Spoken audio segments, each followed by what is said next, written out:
Olá, esse bom dia especial vai para você que está na cidade, no campo e por que não na fazenda. Você sabe muito bem que todos os domingos, às 10 horas da manhã, nós temos esse encontro marcado aqui na Record, para te entregar o melhor do agro. Agora preste atenção que a nossa equipe preparou durante toda a semana para te entregar a partir de agora.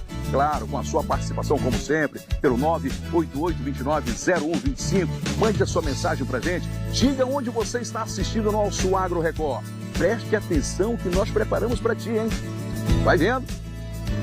E o vazio sanitário se caracteriza pela necessidade de ausência de planta viva nesse momento. O regulamento da União Europeia para produtos livres de desmatamento estava previsto para entrar em vigor em janeiro de 2025. Vamos saber um pouco mais sobre o Plano Safra da Agricultura Familiar e como ele vai impactar a produção de produtores aqui no Pará.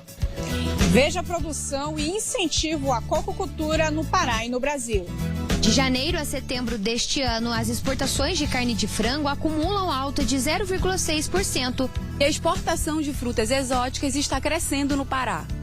Eu sou o Barriere Ramon, seu amigo do campo. Se aconchegue! O nosso Agro Record desse domingo chegou, hein? Estamos no ar.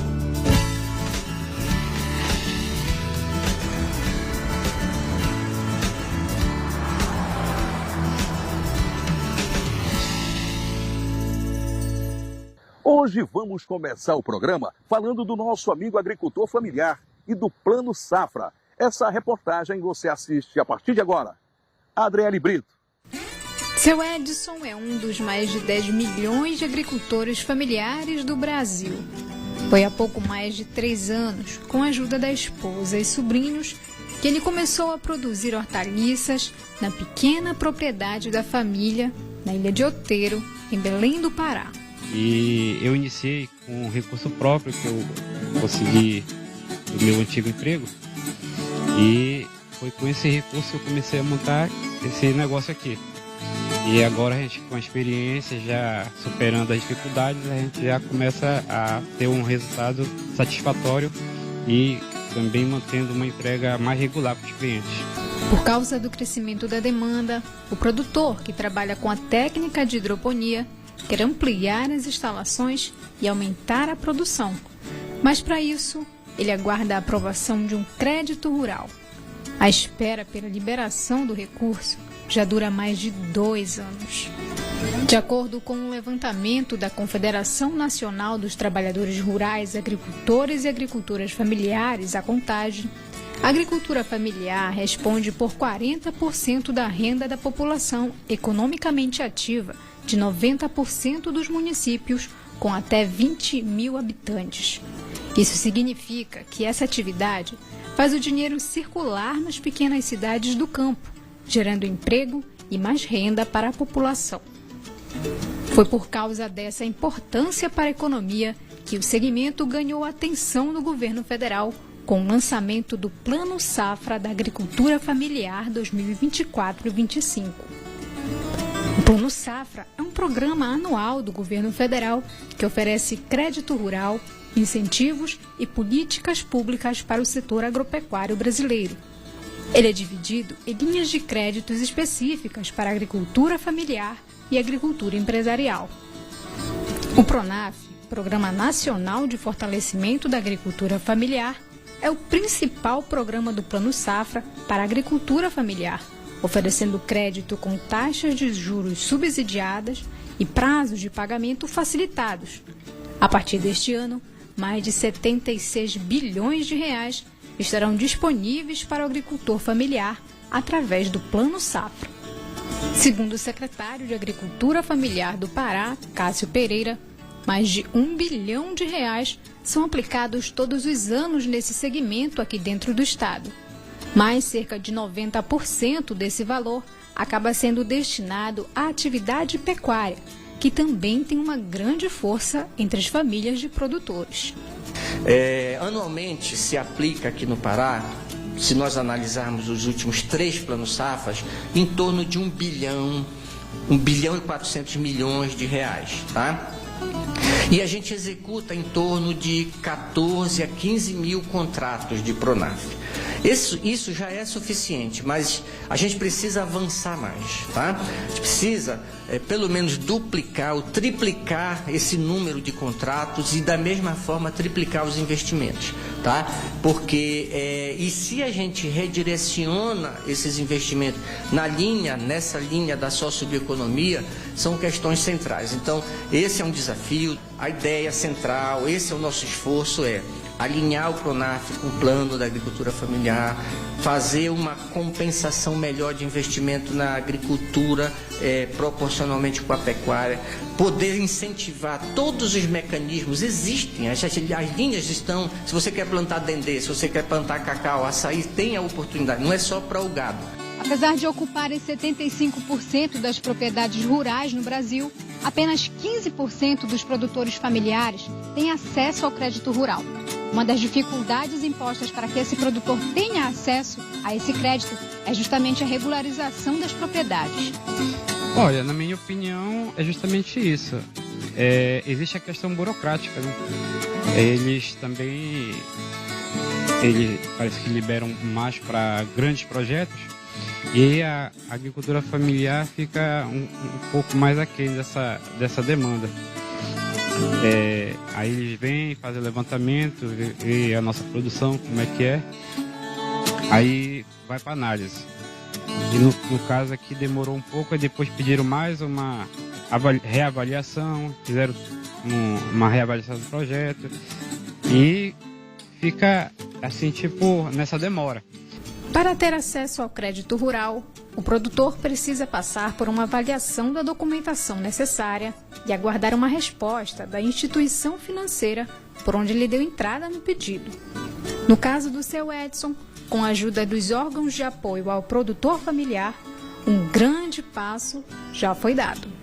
Então, através do escritório da Emater, a gente já foi feito o CAR, foi feito o CAF, e hoje, graças a essa documentação que foi totalmente regularizada, a gente fez também um projeto, elaborou um projeto de ampliação. Porque, como eu falei, iniciei com recurso próprio, mas tem limite. E o projeto já foi apresentado ao banco, o banco de fomento, que é o BASA. Já está com certo tempo aguardando, aí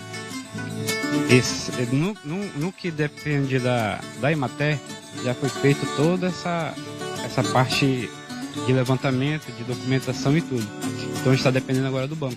Então a gente tem com o pacote, a gente traz o CAF, o produtor, que é o Cadastro Ambiental Rural, nós trazemos o CAF, que é o Cadastro da Agricultura Familiar, que a partir dessa documentação é que dá início a outras atividades, a outras políticas públicas para o produtor, como repito, além de já prestar assistência técnica na escultura, na produção realmente das propriedades e fazer gestão também da própria propriedade junto com o produtor. Então, aí, com essa documentação, a gente inicia o processo para, inclusive, o produtor ter acesso ao crédito rural, principalmente a linha do Pronaf, que é a mais atrativa, né, para que o produtor possa ter esse recurso e, com isso, incentivar. Né, é um instrumento que nós utilizamos para que a gente possa alavancar cada vez mais a produção, com a introdução de tecnologias a partir desse recurso, para que ele possa produzir muito mais. Na região de Belém, especificamente aqui na região de Outeiro, nós procuramos sempre os líderes das comunidades, as associações, as cooperativas que porventura existam, e nós começamos a nos aproximar dos agricultores familiares.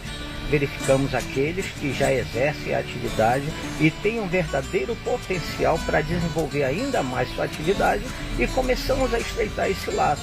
Nós nos aproximamos, nos orientamos, aprendemos com eles também, porque o campo, a realidade do campo, quem vai nos ensinar é o agricultor que está ali conduzindo no seu dia a dia, acorda e dorme sempre exercendo aquela atividade, né? E todos aqueles que porventura ainda não tenham sido agraciados, porque às vezes dentro desse universo é difícil de nós conseguirmos encontrar todos, mas eles podem nos procurar. eles podem procurar a associação existente na localidade, a cooperativa, como eu falei anteriormente, e nós iremos com certeza agendar uma visita, fazer uma entrevista, verificar se ele se enquadra para poder ser considerado um agricultor familiar dentro da área periurbana ou quintal produtivo, para então nós darmos continuidade em todo o processo e tentar finalizar, né, com a contratação de um financiamento rural ao amparo do Programa Nacional da Agricultura Familiar via qualquer que seja a instituição financeira, com juros bem baixos, atrativos e com prazo de carência relativamente considerável, bom, para que o agricultor tenha condições de efetuar o pagamento das parcelas.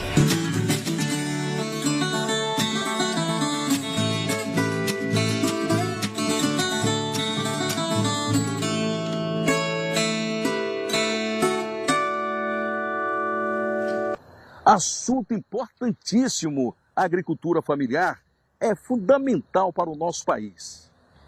Uma nova lei vai ajudar a produtividade de uma das frutas mais populares do Brasil. Você sabe qual é? O coco. A reportagem é dela, Lidiane Tavares. Foi sancionada na última quinta-feira, dia 19 de setembro, pela Presidência da República, a instalação da Política Nacional de Incentivo à Cocoicultura de Qualidade. A meta é aumentar a produtividade e sustentabilidade da produção brasileira de coco. A produção de coco no Brasil, segundo especialistas, é coordenada atualmente pelo estado do Ceará, com 21% de área e 24% de produção, mas o Pará também é um importante produtor. Para muitos produtores de coco, a lei de incentivo à cocoicultura é benéfica para o desenvolvimento da cadeia produtiva, mas os produtores visualizam pontos nada positivos sobre a coicultura no estado, assim como fala o produtor Rafael Izumi, que tem um cultivo de coco no município de Acará e Bujaru. Eu vejo a necessidade de ter um conhecimento técnico voltado para a nossa realidade aqui, do nosso microclima paraense, a fim de melhorar a qualidade do produto e a produtividade. Outra coisa que seria interessante seria disponibilizar, como majoritariamente os produtores de coco aqui no Pará são pequenos produtores, disponibilizar linhas de crédito para essas pessoas.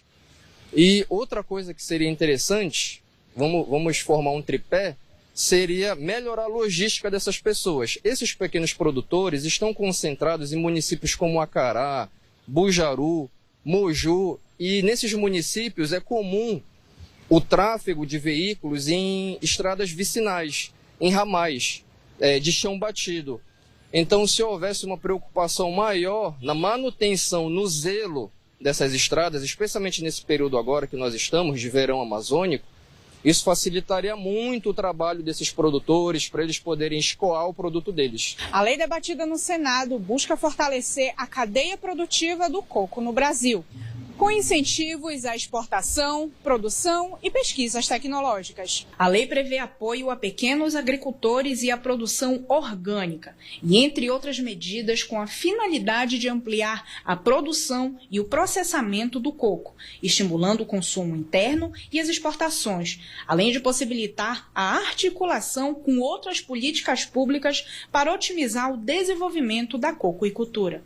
O engenheiro agrônomo do estado da Bahia, Fernando Florença, é especialista na cadeia produtiva e ele ressalta: eu acredito que o que é necessário a partir de agora vai ser uma junção, uma união de todos os segmentos que participam da cadeia produtiva do coco. Eu quero dizer com isso que são os produtores, a indústria, o governo principalmente, né?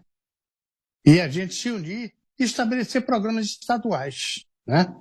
Por exemplo, o Pará é um estado muito importante. Você tem uma ideia, o Pará é o quinto maior produtor do Brasil. Apesar de ser quinto maior produtor do Brasil, o Pará tem uma importância muito, muito importante no valor da produção.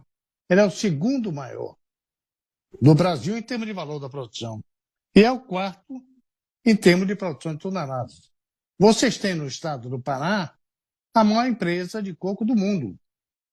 A maior empresa, quando eu digo aí, é a maior fazenda.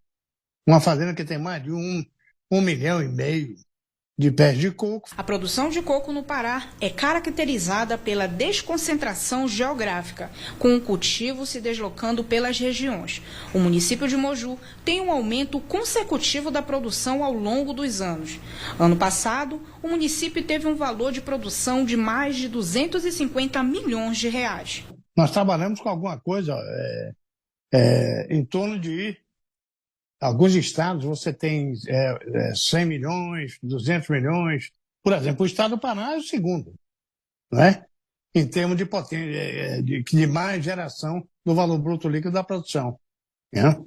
Quer dizer, é uma atividade que ela é remunerativa, muito bem remunerativa, e que ela precisa ser mais bem vista, vamos dizer assim, pelos governos federal, né?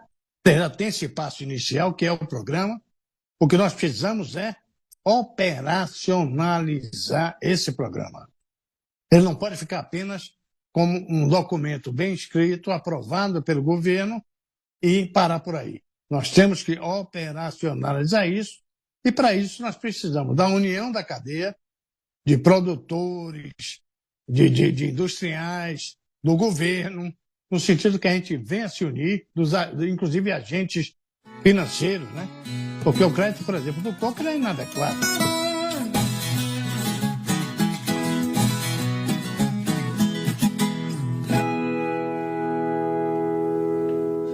É a visão dos nossos produtores.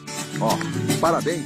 Agora vamos rápido para o intervalo comercial. E na volta tem dicas do agro. Não sai daí. O nosso Agro Record volta já.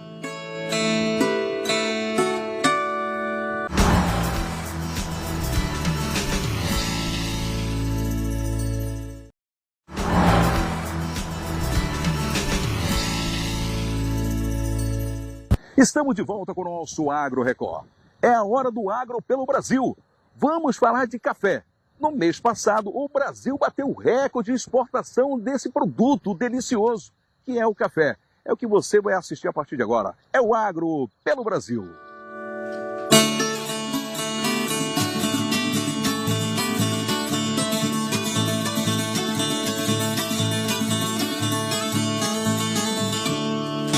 Quando se fala em exportação de café, o Brasil segue líder no mercado. Foram 4.464.000 sacas de 60 quilos de café em setembro de 2024. Volume recorde para o mês, um crescimento de 33,3% na comparação com setembro do ano passado.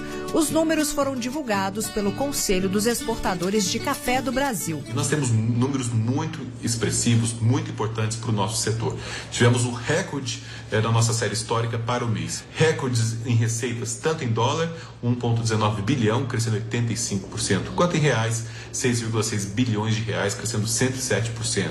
Tivemos também um preço médio de café de 38% superior em relação ao mesmo mês do ano passado, nós atingimos 267,5 dólares por saca. No acumulado de janeiro a setembro deste ano, o Brasil exportou o recorde de 36.428.000 sacas, crescimento de 38,7% em relação aos primeiros 9 meses de 2023. Quando analisamos o acumulado de janeiro a setembro, recordes de embarques, recordes totais de 36,4 milhões de sacas, recordes nos embarques de Conilon, 7 milhões de sacas, crescendo 170%, e recordes também nos embarques de café arábica, 26,4%.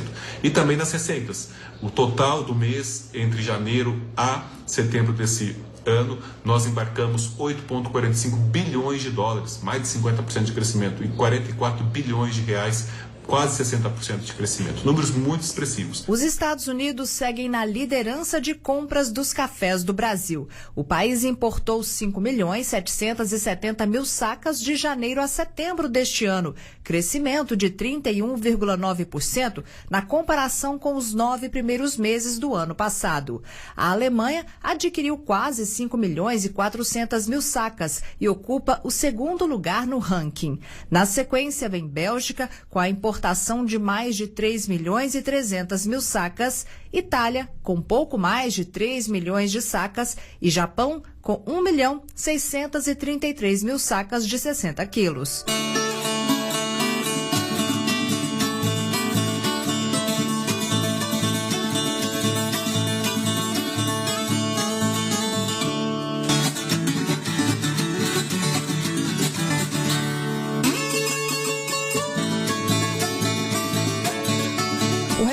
regulamento da União Europeia para produtos livres de desmatamento estava previsto para entrar em vigor em janeiro de 2025, mas a Comissão Europeia propôs adiar a entrada em vigor dessa lei, que incide sobre vários produtos, entre eles o café. A Europa é grande destaque nas compras dos cafés brasileiros, mas o Brasil já provou que segue seguindo todas as normas quando a gente fala em sustentabilidade na cafeicultura. A Europa representou por 53,3% de todas as nossas importações, cresceu 56%. E a União Europeia, que é foco do Green Deal, das novas regras ao fluxo do comércio, a UDR, a Lei de Responsabilidade Social Corporativa, de carbono na fronteira e tantas outras, mostrou um crescimento de 58% em relação ao mesmo período do ano passado. Nós exportamos para a União Europeia 17,35 milhões de sacas, ou seja, a União Europeia já representa por quase 48% de tudo que compra do Brasil. Ou seja, mais regras, mais riscos, mais dúvidas e com certeza o Brasil é o país mais transparente e mais sustentável diante de todas essas preocupações. Destaque também para os embarques realizados para outros países que também são produtores de café. Da mesma forma, os países produtores que são concorrentes do Brasil como na produção de café, mas também importam cafés do Brasil numa iniciativa de livre mercado. Então se destacou o México com um crescimento de 170%, mas também Vietnã, Colômbia, Índia e Equador na sequência. Então todos esses países compraram muitos cafés do Brasil. Entre os tipos de café, o arábica segue como o mais exportado pelo Brasil. Foram 26.397.000 sacas enviadas ao exterior entre janeiro e setembro. Este volume é o maior da história para este período de 9 meses. A espécie canéfora, que é o conilon mais robusta, vem na sequência, com um envio recorde de pouco mais de 7 milhões de sacas ao exterior, crescimento de 170,4% em relação a 2023. Já os cafés diferenciados, que são aqueles que possuem qualidade superior ou certificados de práticas sustentáveis, registraram o embarque de 6.643.000 sacas, volume 51,6% superior ao registrado nos 9 primeiros meses do ano passado. O Porto de Santos é o principal exportador dos cafés do Brasil. Entre janeiro e setembro deste ano, o terminal escoou mais de 24.600.000 sacas, ou 67,8% do total. Apesar de todos os problemas logísticos que enfrentamos, que é o mesmo cenário dos meses anteriores, o Brasil, os nossos exportadores fazem um trabalho belíssimo, um trabalho hercúleo, primoroso e consegue abastecer todos os nossos mais diversos e exigentes mercados no mundo.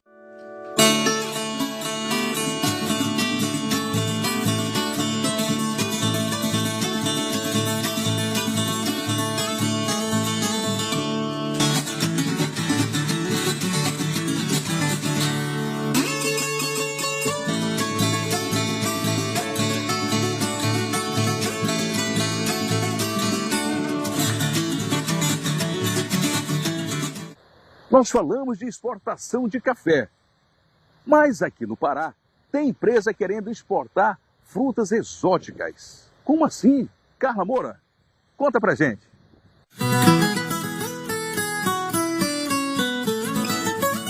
No vai-vem de pessoas na maior feira aberta da América Latina, o Ver-o-Peso, a diversidade de feirantes vendendo todo tipo de frutas é constante no dia a dia da capital paraense.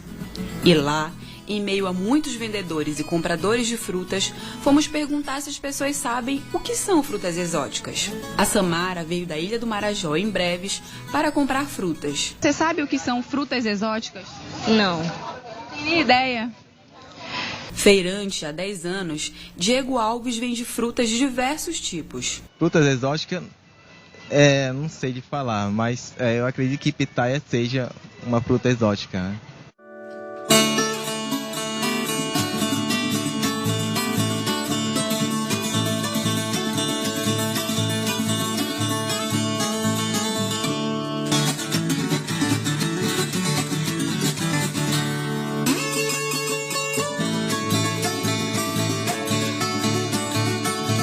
De casa, Idelza Pinto observava com admiração as pitaias expostas em uma barraca na feira do Ver-o-Peso quando a encontramos. Você sabe o que são as frutas exóticas?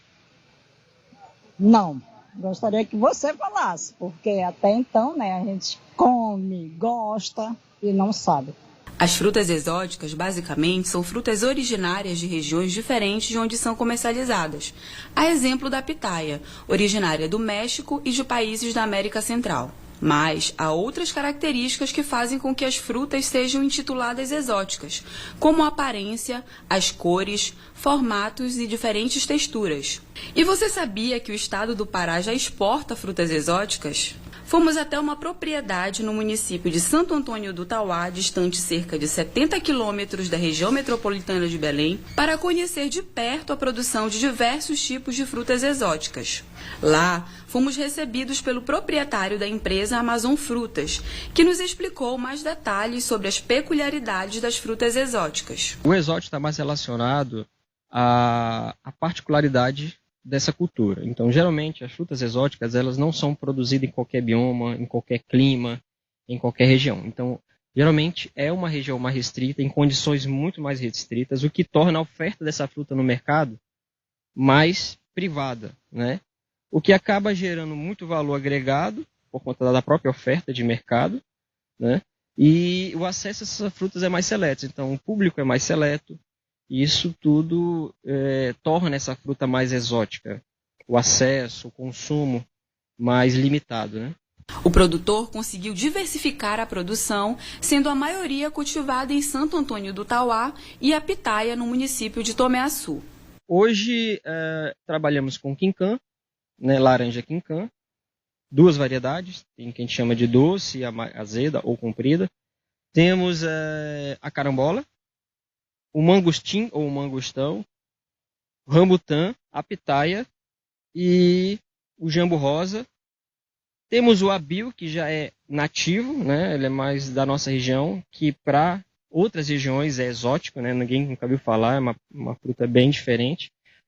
Fora outras frutas nativas, mesmo que a gente trabalha, como o próprio bacuri, biribá, que são frutas já bem regionais, né, que para o público de outros estados ou países é uma fruta extremamente exótica. Mas você sabe por que os cultivos desses tipos de frutas são possíveis no estado? Tiago detalhou.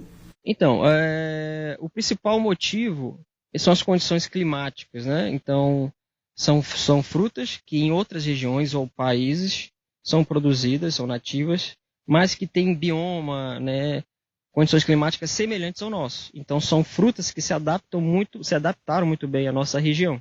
A produção é resultado da mão de obra da agricultura familiar local, onde cerca de 20 pessoas estão envolvidas em todo o processo, que vai desde a plantação até o produto final chegar ao consumidor.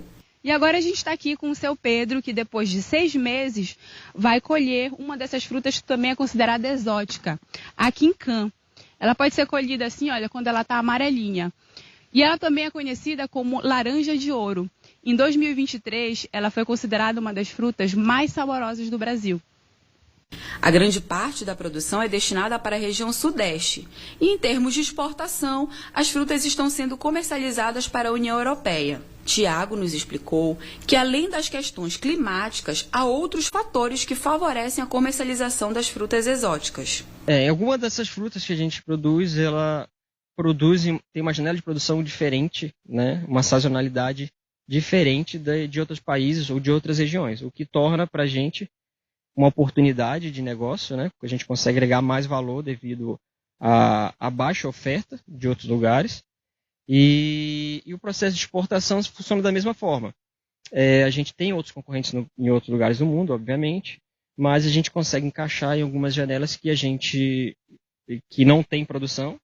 Então a gente consegue, de alguma forma, direcionar a produção de acordo com a disponibilidade de fruta no mercado. Então, quando, por exemplo, entra uma safra de um país, uma Tailândia, um Vietnã, às vezes coincide com a nossa, no mercado, nossa produção, porém, difere da produção no mercado nacional. Então a gente consegue direcionar essa fruta no mercado nacional quando é mais vantajoso e direcionar para o mercado de exportação quando é mais vantajoso. Assim a gente consegue ter uma janela de comercialização maior.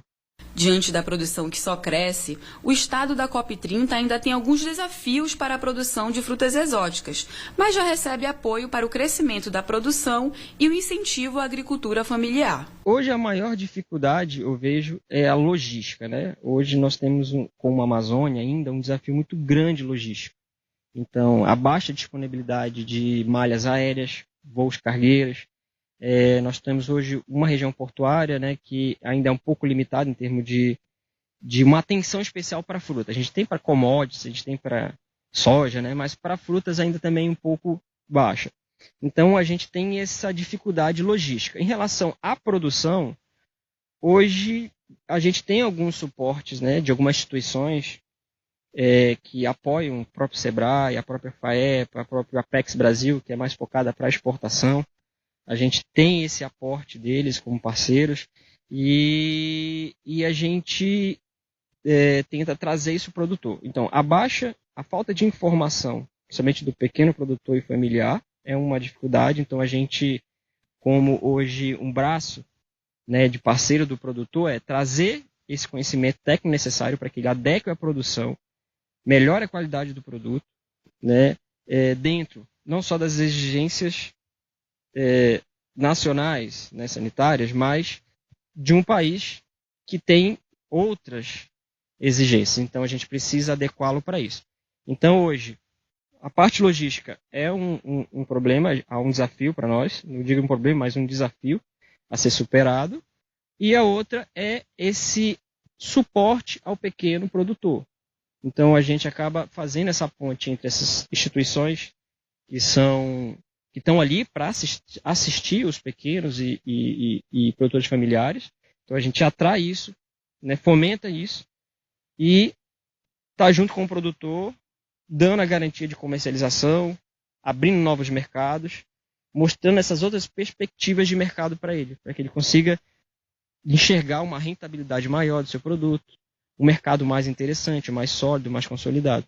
E você, lembra da dona Idelza Pinto, que admirava várias pitaias no Ver-o-Peso com o desejo de comprá-las?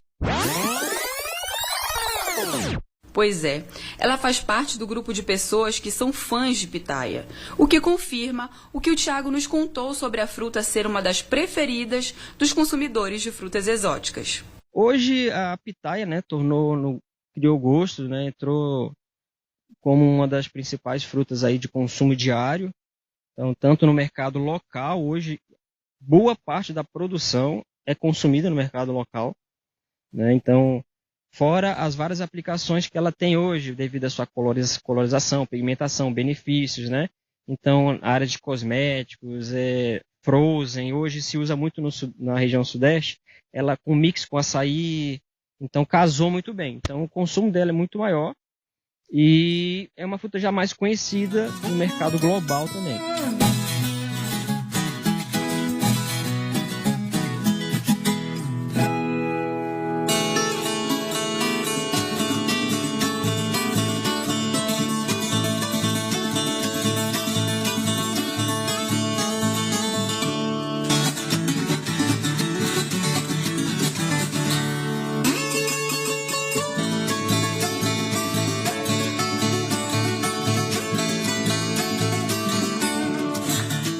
Eu acho super interessante esse tipo de matéria, de verdade. Muitas pessoas não sabiam da qualidade dessas frutas. Mas teve uma fruta que a Carla mostrou pra gente, que é a pitaia. Você sabia? Eu adoro essa fruta. E não falta em casa, hein? Pitaia deliciosa demais. Gosto muito. Agora vamos direto para nossas dicas do agro. Vamos lá.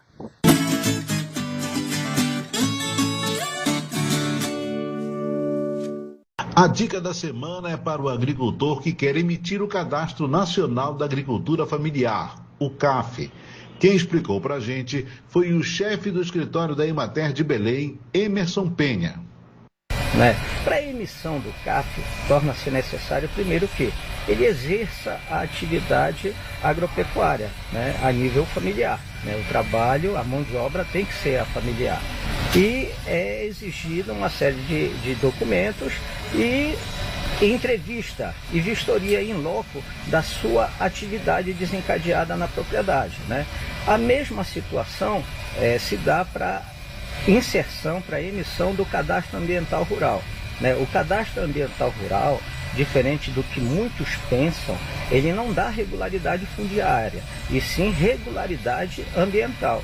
E o CAF, que foi o que eu falei primeiro, ele é o instrumento primordial para o agricultor familiar ter acesso a todas as políticas públicas. Acesso, eu acho que é um termo até um pouquinho pesado, mas ele vai ter a probabilidade, a possibilidade, se devidamente enquadrado, a ter acesso às políticas públicas existentes. E no caso de financiamento, né, rural, ao amparo do PRONAF, por qualquer instituição financeira que seja, né, é sempre exigido tanto o CAF como o CAR. Né? Ele tem que estar com a sua regularidade ambiental, tudo dentro do que do que a legislação pede.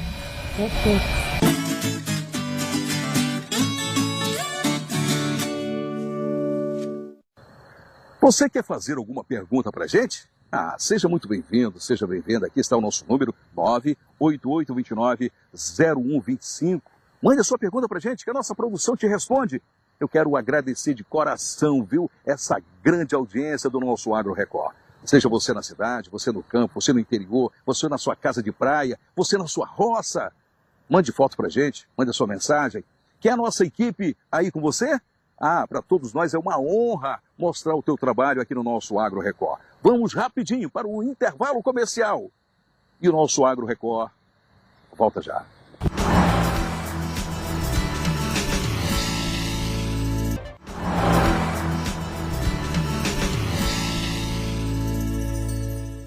Já estamos de volta com o nosso Agro Record. Agora, olha só. As lavouras de feijão do Brasil estão passando pelo vazio sanitário. Vamos entender melhor na reportagem. É o Agro pelo Brasil, aqui no nosso Agro Record.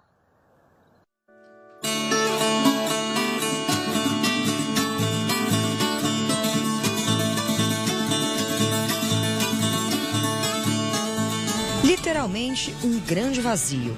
É assim que os produtores de feijão do DF devem manter suas propriedades pelo período de um mês. Até 20 de outubro é proibido haver plantas vivas de feijão no campo. É um período pelo qual não pode haver no campo, nessa região que eu falo que envolve o estado de Minas Gerais, Distrito Federal e Goiás, que é uma região grande produtora de feijão. E o vazio sanitário se caracteriza pela necessidade de ausência de planta viva nesse momento.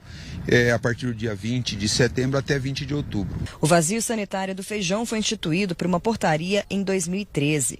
Desde que a medida foi implementada, tem contribuído para a redução da população da mosca branca. A razão é manter viva uma praga do feijão, que é chamada mosca branca, que ela está presente na natureza e ela transmite uma virose muito forte. Então, se houver planta aqui de feijão vivo, essa praga mantém-se viva. Quando chega a época de plantio, que se dá em meio a final de outubro, que tem um plantio da nova safra, essa praga ela está contaminada por doença dessas plantas vivas e vai infectar a nova lavoura.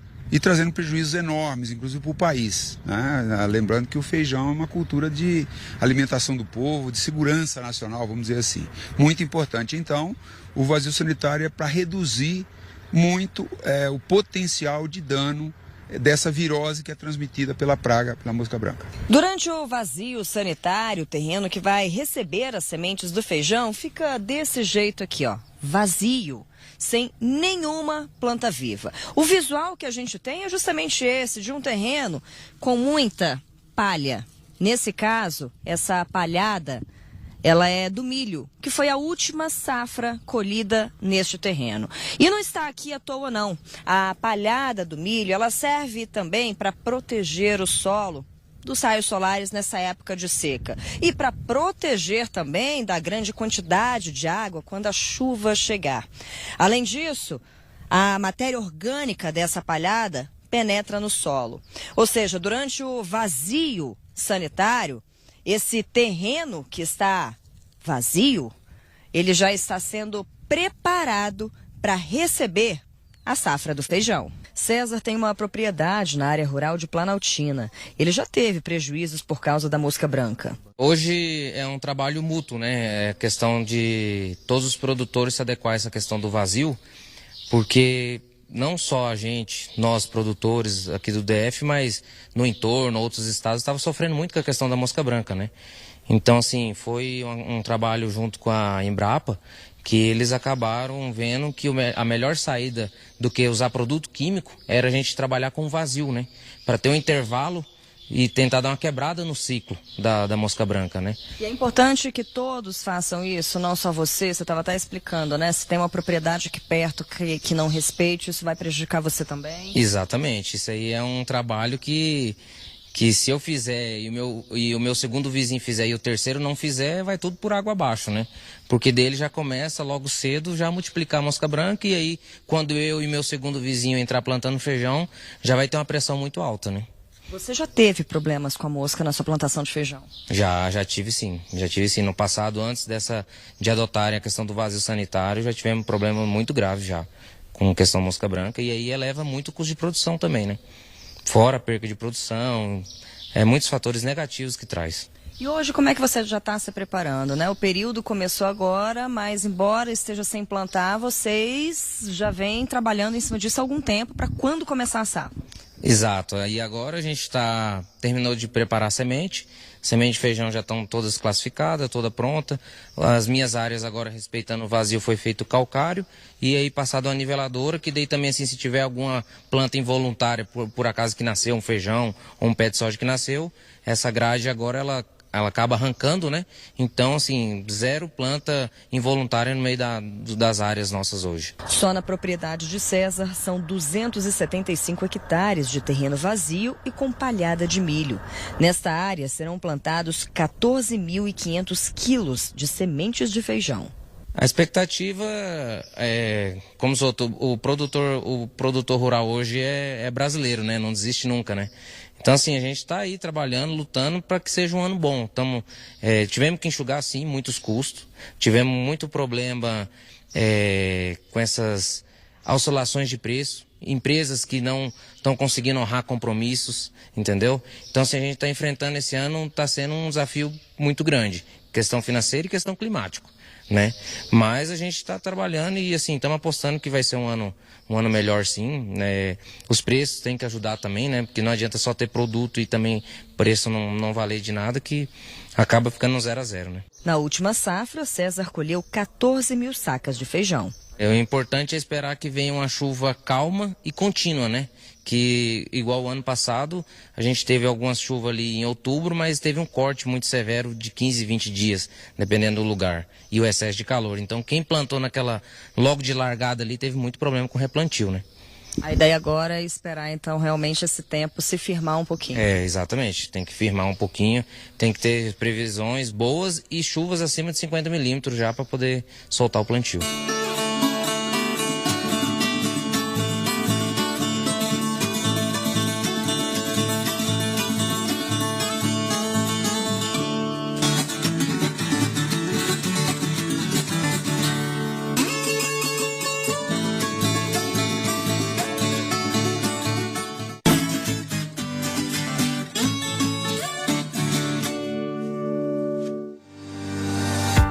EAGRO 2024, de 7 a 9 de novembro, no Centro de Convenções Salvador, na Avenida Otávio Mangabeira, 5.490, Boca do Rio, Salvador, Bahia. AgroBit 2024, como a inovação e a tecnologia estão transformando a história no campo.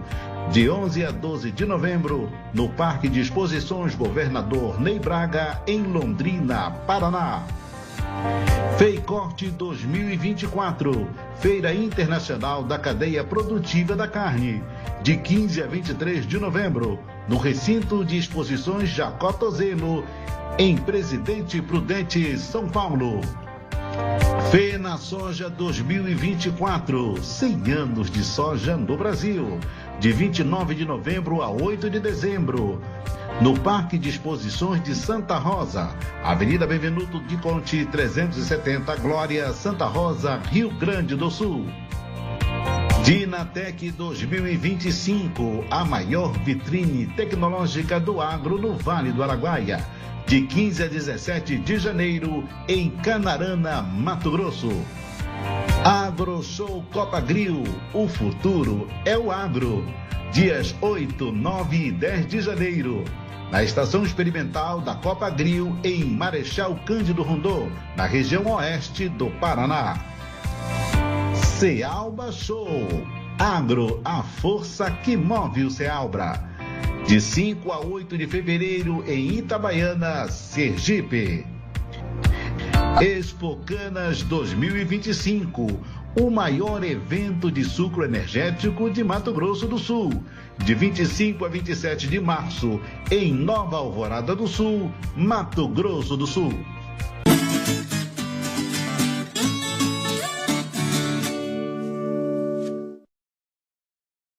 A carne de frango é uma das mais consumidas no mundo e o nosso país tem se destacado na exportação dessa carne.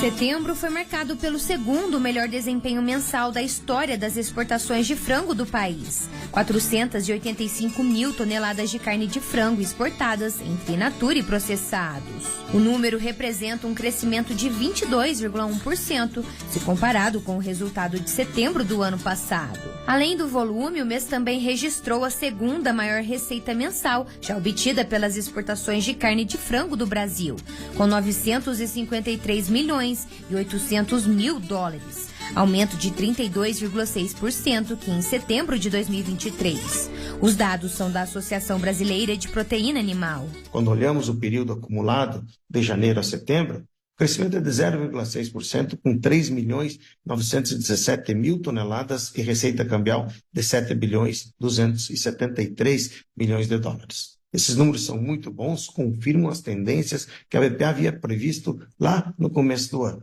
Nesse mês, inclusive, China retomou patamares positivos de compra para acima de 50 mil toneladas. Mas não só China. Dos 10 maiores mercados, 8 deles cresceram. Emirados Árabes, Japão, Arábia Saudita, México, Europa, inclusive mercados que têm valor agregado, trazendo um resultado positivo para a nossa avicultura.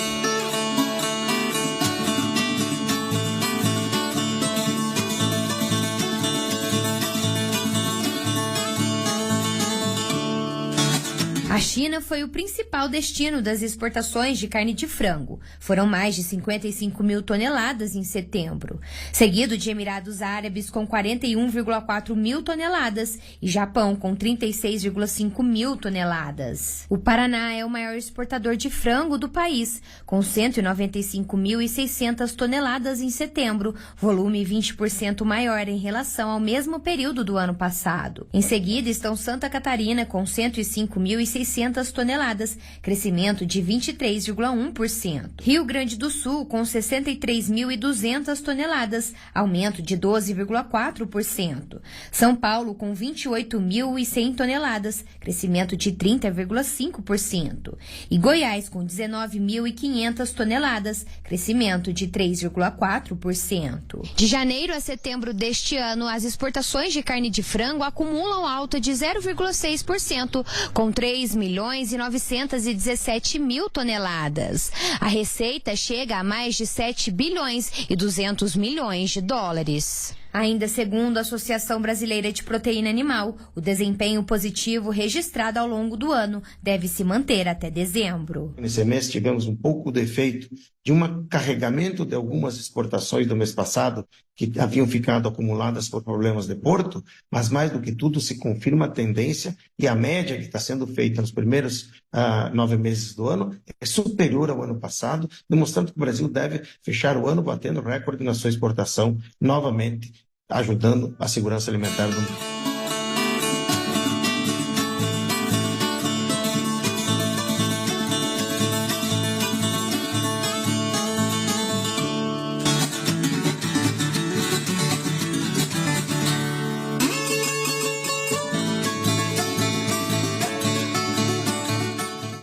Eu quero agradecer a direção do AviFest que vai acontecer aí em Santa Isabel do Pará. Vamos estar presente com vocês, viu? Chegamos no final de mais um Agro Record. Que o nosso domingo seja maravilhoso. Que a nossa semana seja de muita produtividade. Tudo que eu for te desejar aqui é muito pequeno, perto da grandeza de Deus para te entregar. Que o nosso domingo seja maravilhoso com os amigos, com a família. Que a nossa semana seja de muita produtividade para o agro. Vai na fé, já deu tudo certo. No próximo domingo eu te espero, claro, aqui na Record.